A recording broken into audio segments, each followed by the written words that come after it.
Find y prime by implicit differentiation. In this example, we will use implicit differentiation because solving for y in this particular instance, in this particular equation, will either prove to be very difficult or impossible. And it's just easier to use the implicit differentiation to find what the derivative is. The cool thing is we get to treat y like we do x in these examples. So we can go through and find the derivative of this left side fairly easily. We can say this is 3x squared plus we treat y like x, so this will leave us with 3y squared. However, when we take the derivative of y is supposed to be a function of x, and it'll be a little chain rule-y, but once we take the derivative of a y variable, I'm going to immediately tack on this y prime. And on the other side of this equation, we have 4xy times plus 1, and I know the derivative of this will go right to 0. So I don't even need to worry about this 1 in the derivative. However, if we are multiplying 4 times x times y, this will involve a product rule, as we have two different functions being multiplied together. So I'm going to leave the 4 alone, and I'm going to use the product rule to multiply the x times the y. So it's the first times the derivative of the second. The derivative of y, if we treat it like x, will just be 1. But since we took the derivative of a y variable, we will have to multiply this by y prime. Anytime you take the derivative of y, you immediately tack on that y prime plus y times the derivative of the first, which is x, which is just 1. I'm not even going to write it over here, but there would be a 1 right here. Now that we have taken the derivative, the goal is to solve for y prime. So here we have this y prime and this y prime, and what needs to happen is we need to distribute this 4 to get this y prime out of the set of parentheses so we can start moving it to the left and to the right. So this is 3x squared plus 3y squared y prime equals 4xy prime plus y. Now the goal is to get anything with a y prime, I'm going to say on the left side, and anything without a y prime on the right side. So that means I'll be subtracting 3x squared from both sides, and I will be adding 4xy prime to both sides. So I'm going to put that 4xy prime to both sides. This will cancel over here, this will cancel over here. That'll leave you with a, whoops, this is going to be a minus. So minus 4xy prime from both sides. There we go.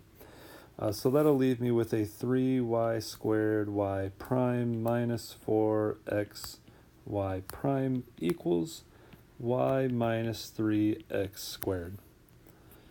Common factor out of y prime and divide by what's left, and that will give you y prime equals y minus 3x squared all over 3y squared minus 4x. And then of course you want to try to simplify if you can. There's nothing to cancel in the top and bottom. There's nothing to common factor out of the top, nothing to common factor out of the bottom. This will be the answer for your implicit derivative. In this example of implicit differentiation, we have a function 2 times sine x of times cosine y equals 1. And I'm going to show you a little pattern here. If you divide both sides by 2 right off the bat, which we're allowed to do, nothing's stopping us, you'll get sine of x times cosine of y equals 1/2. And now we don't have this constant to worry about on the left side of the equation. And when you take the derivative of the right side, it's going to turn into 0, which would have happened anyway, even if you had left the 2 over here. Eventually that 2 would have been disappearing, simplified out maybe at the very end. So now we've got a product rule. Here we go. The first is sine of x. So I'm going to actually forget this equals 0. I'll put it down here in a minute. I want this sine of x times the derivative of the second. So the second function over here, underlined in red, is cosine of y. So I'm going to take the derivative of cosine of y, and I'm going to get negative, so times negative sine of y. But because I just took the derivative of something with y in it, I have to tack on that y prime. To that, I'm going to add the second function, which is cosine y, and I'm going to multiply by the derivative of the first. So this will be cosine x equals 0. So now I need to put all of this on the other side by subtracting, and the new equation will look something like this. Negative sine x sine y, y prime, equals negative cosine x cosine y. The last step is to divide by this expression with 2 signs. And when you do that, you'll get a final answer that looks like this. Cosine x times cosine y over sine x times sine y.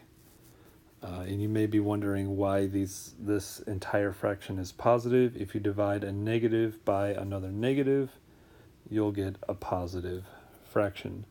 So here is your answer for the implicit differentiation of this original equation.